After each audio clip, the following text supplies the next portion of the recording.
Alright guys, let's take a look at AMP here on the channel once again. Now, I want to point out that we are about 15.5% up at the moment with AMP. However, I love AMP guys. I have some AMP. It's not one of my biggest bags, but I actually bought some of this around 5 cents. And I've recently DCA'd while it's been under a penny to bring that average way down. So, anyways, you can see that now it is kind of breaking above this resistance that it's kind of been under since middle or end of December. We can say it's the 20th of December. And it's trying to stay above it. I don't know if it's going to maintain it, guys. It maintained it only for like a day, really, over here on the 17th and 18th. And, you know, only on the 19th to come back down. So it is kind of getting an equal high right now like we did on January 20th. And we'll see, guys. If we look at this, basically 1.2 cents over here, as I've said before, is the mark that we really have to get above. And if we don't get above 1.2 cents, guys, AMP is not going anywhere anytime soon. Now, it is really way down, you know, in this reaccumulation zone still. We have a full penny that we need to surge, and we'll see, guys. I just really don't know if AMP is going to do it. If we look at this in a more long-term perspective too, at one point I thought we were going to kind of get a cup and handle, but this handle has kind of dipped a little bit too low for me.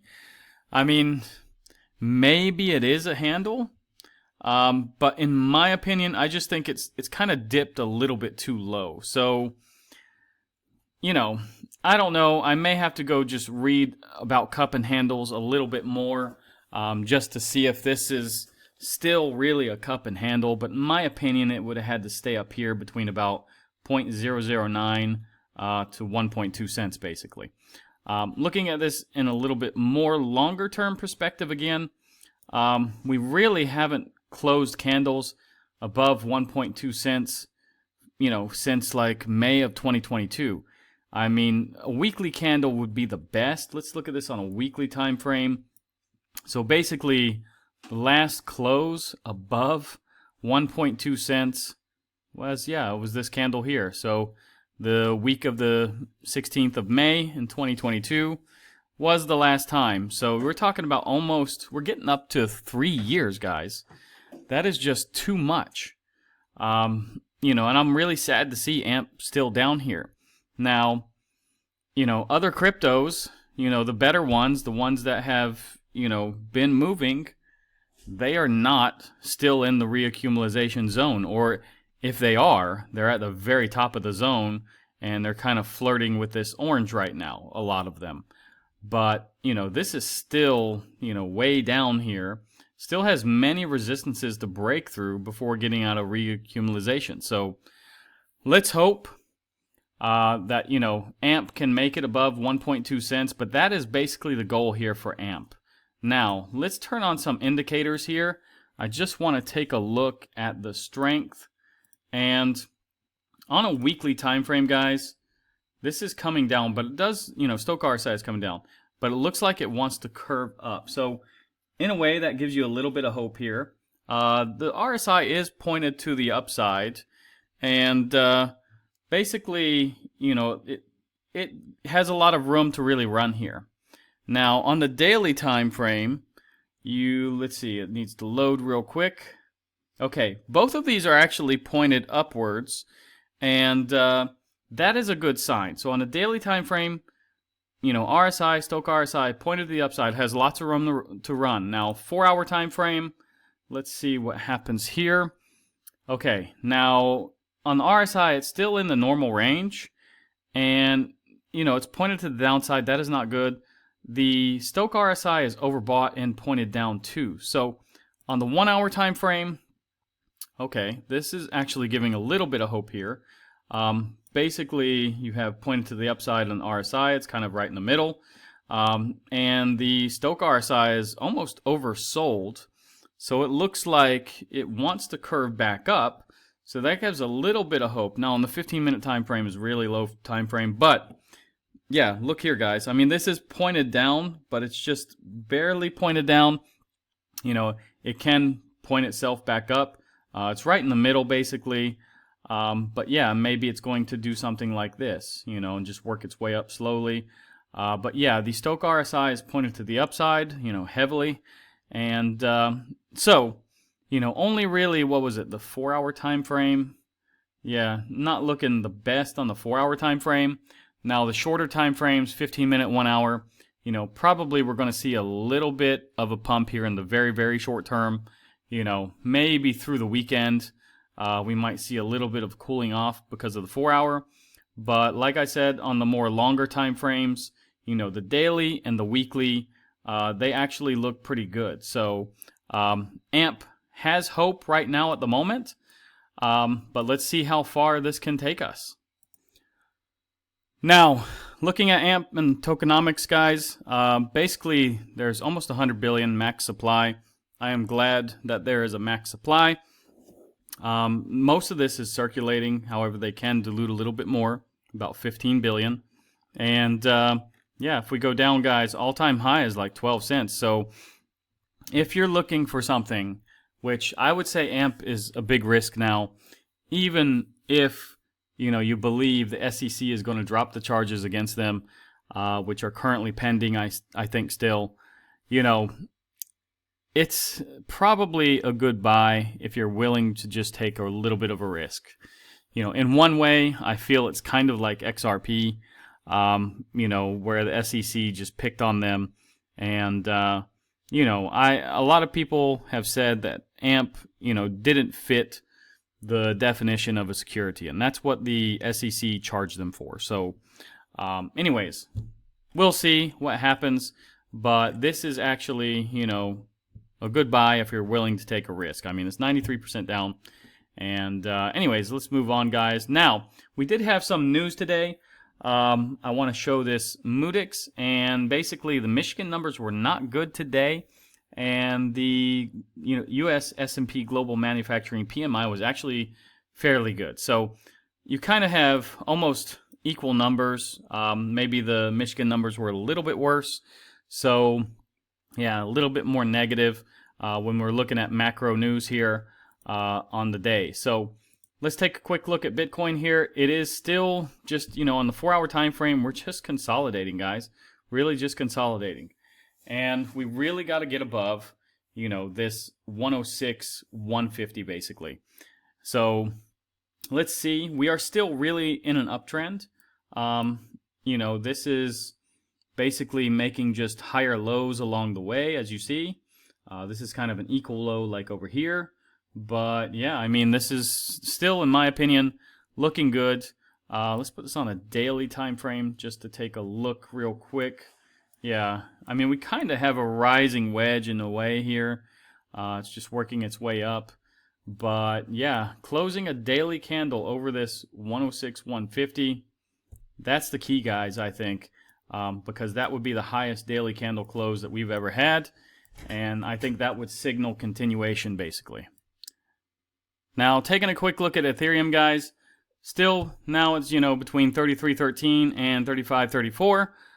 Basically still in consolidation though, and you know, let's see if it can make a run up to 35.34. Today I have a friend that basically I suggested he, you know, basically sell his Ethereum, and we actually unstaked some that he had, and that was going to take like 5 or 6 days still, and we sold off some that he had free, and we put it actually into Gate Token, guys.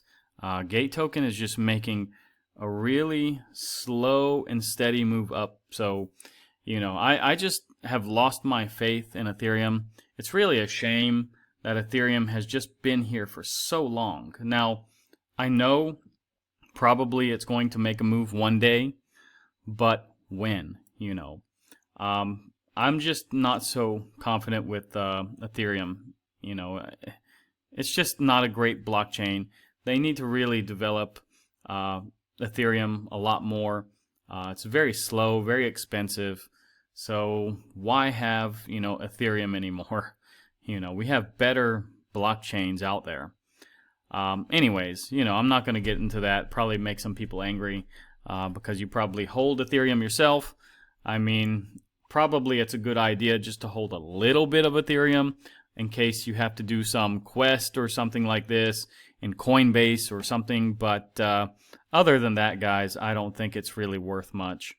Now, if we take a quick look at the total market cap, guys, while it loads, basically it's still in consolidation too.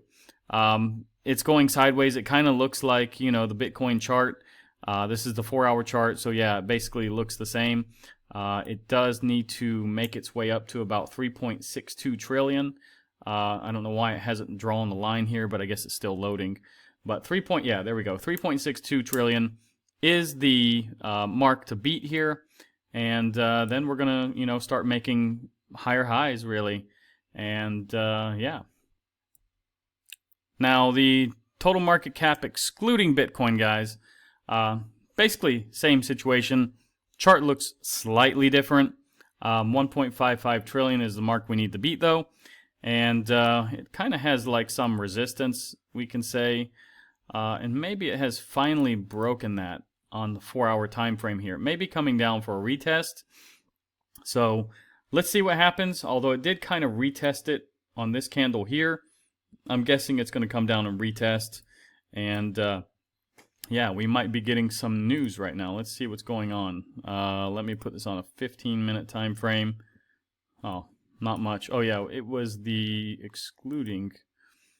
Yeah, so yeah, Ethereum is kind of getting a little bit of a dump here, but nothing too major.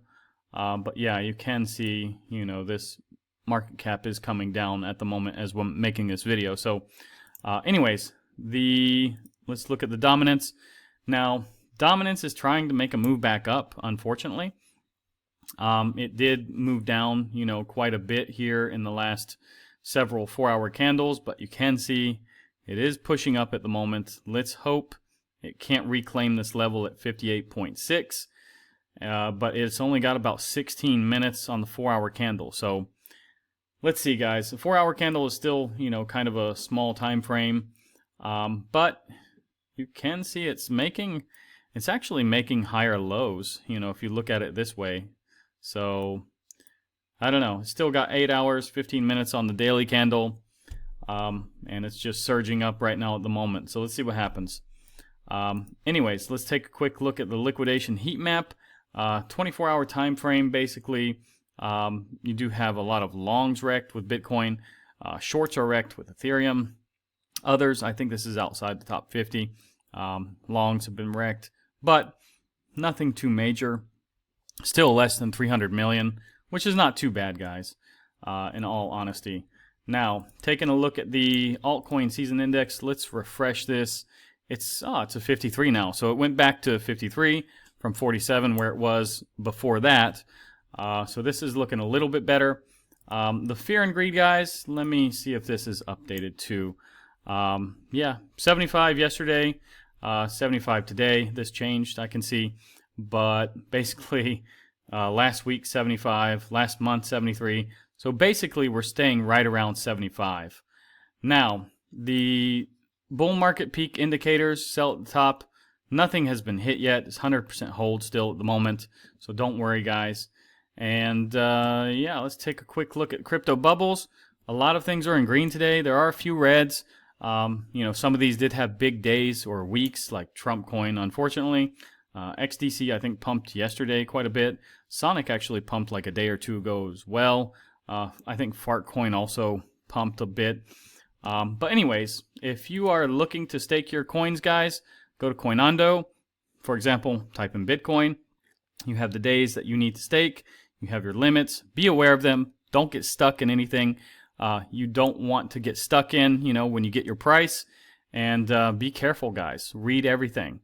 So if you like this video, guys, like, subscribe, activate the bell, and I'll see you guys in the next one.